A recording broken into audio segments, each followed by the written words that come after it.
Bonjour les aventuriers, c'est un très grand plaisir pour moi de vous accueillir aujourd'hui chez Monsieur Dao qui nous a gentiment invités pour venir découvrir sa petite distillerie artisanale. Je vais vous montrer étape par étape tout le processus de fabrication de l'alcool de riz que les Vietnamiens affectionnent tant. Mais avant de commencer la visite, je voudrais vous présenter quelqu'un d'autre de très important qui participe aussi à la fabrication de l'alcool de riz. Suivez-moi. Et voilà qui je voulais vous présenter, c'est Madame Couillu. Alors vous avez peut-être déjà vu Monsieur Couillu dans une précédente vidéo. Si vous ne l'avez pas encore vu, je vous mets l'affiche ici, vous allez en savoir plus sur la famille Couillu. Donc là, c'est Madame Couillu qui est en train de faire la sieste. Et comme je vous le disais, quand elle ne dort pas, elle peut aussi participer à la fabrication de l'alcool de riz. Mais ça, on verra plus tard, je vous en dirai plus. Hein? Allez, on va la laisser faire la sieste pour l'instant, elle a du travail après. On continue la visite. C'est ici que l'on fait cuire le riz. Ça, c'est la première étape. On va remplir le chaudron de riz et d'eau et on va laisser cuire pendant à peu près 2 heures. C'est chaud. Et ensuite, on va le malaxer et le déposer juste à côté pour passer au mélange avec la levure. C'est juste là.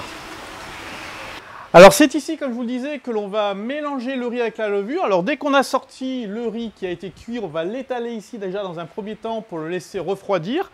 Lorsque la température est descendue, on va ajouter de la levure. Pour 10 kg de riz, on va simplement ajouter 100 g de levure.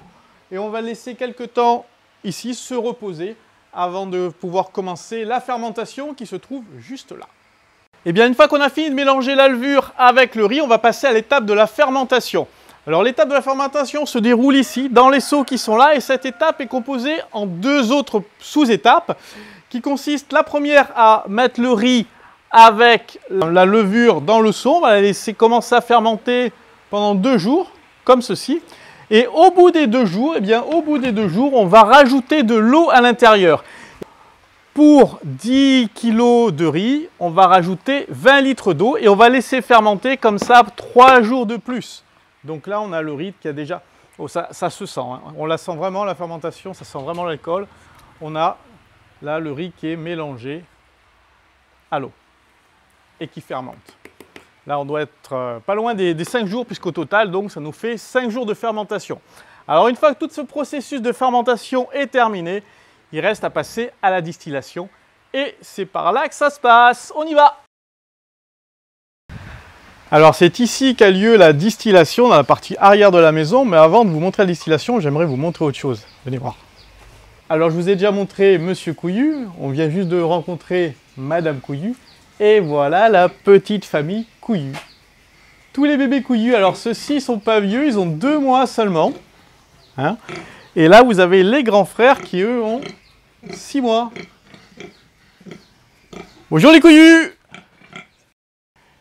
Eh bien, nous voilà devant les alambics. Alors, on va remplir ces alambics avec le riz qui a fini de fermenter, que nous avons vu tout à l'heure dans les seaux de l'autre côté. On va les remplir entièrement et on va les faire chauffer. On va les faire chauffer pendant à peu près 6 heures.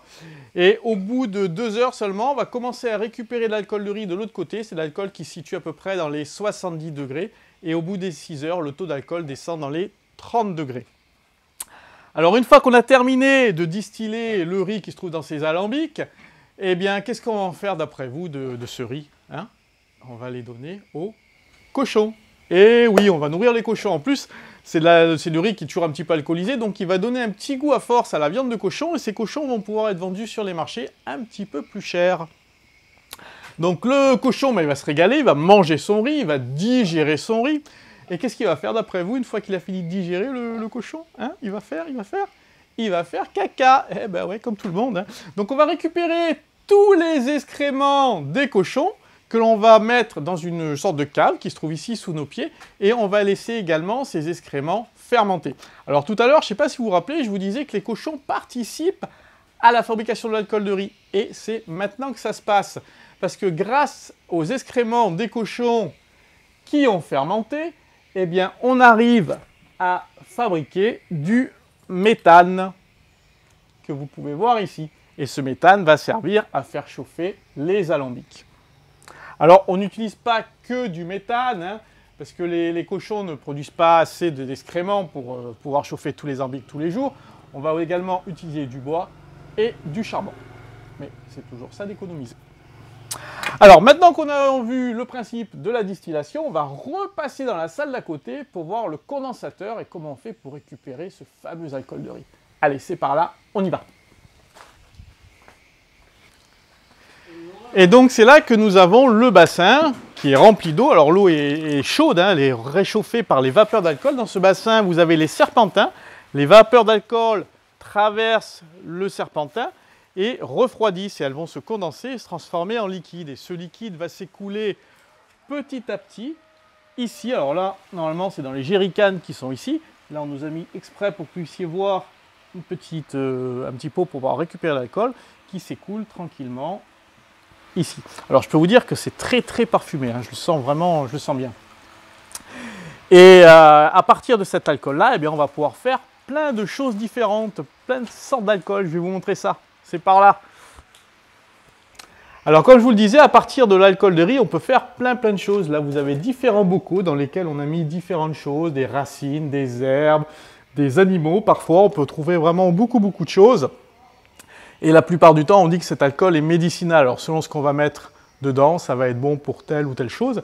Et la posologie recommandée pour l'alcool de riz dans ces cas-là, alors c'est à titre préventif, hein, pour ne pas tomber malade, c'est 3 petits verres le soir avant d'aller se coucher et 1 verre le matin au réveil. Et là, on ne sera jamais malade, toujours en bonne santé. Formidable. Alors, je ne vous cache pas, j'ai essayé une fois les 3 petits verres avant d'aller me coucher, je vous assure qu'on dort, mais alors comme un bébé. Par contre, le réveil au matin, alors ça, non, je peux pas. Je peux pas du tout. Et venez, je vais vous montrer encore une autre sorte d'alcool de riz avec un petit peu particulier. C'est plus par là.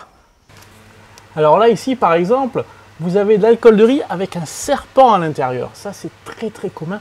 Et alors ça, un scolopendre. Alors si vous voyez un scolopendre grand comme ça dans la campagne, n'allez surtout pas jouer avec. Si ça vous pique, ça fait très mal. Vous pouvez même finir à l'hôpital. Petite bête sympa. Mais par contre, à boire, c'est bon pour la santé.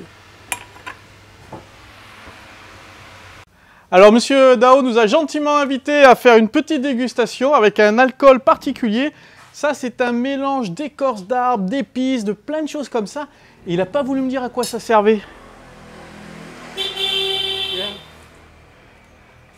Alors, je vais vous montrer comment on trinque au Vietnam. Ça se fait Mot Hai Ba Yo. Santé à vous tous.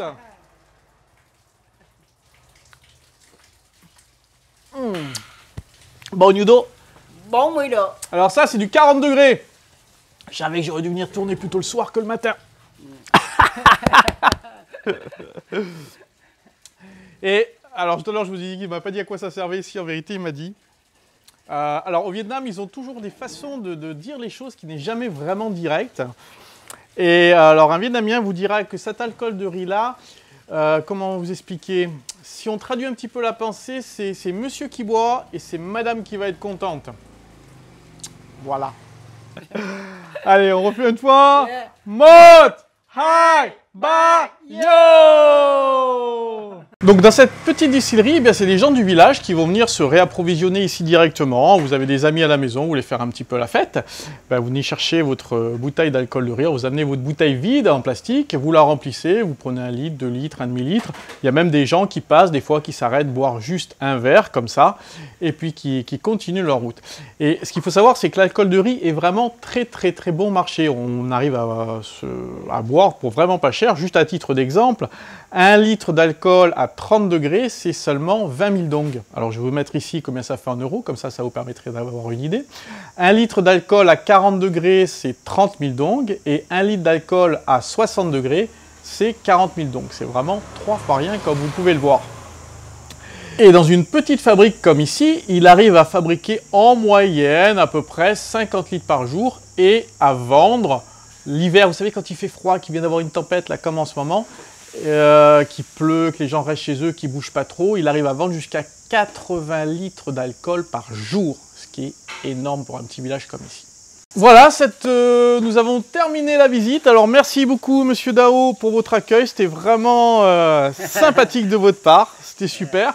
Merci à vous d'avoir regardé cette vidéo. Alors n'oubliez pas, si vous avez aimé, un petit pouce bleu. Si vous avez des questions, si vous voulez demander quelque chose, si vous avez des idées, je ne sais pas, vous avez l'espace commentaire qui est fait pour ça. Faites-vous plaisir. N'oubliez pas de vous abonner pour ne pas rater les prochaines vidéos et surtout d'activer en même temps la petite cloche, comme ça vous serez averti. Sur ce, je vous remercie beaucoup. Je vous dis à très bientôt dans une prochaine vidéo et prenez soin de vous. Bye!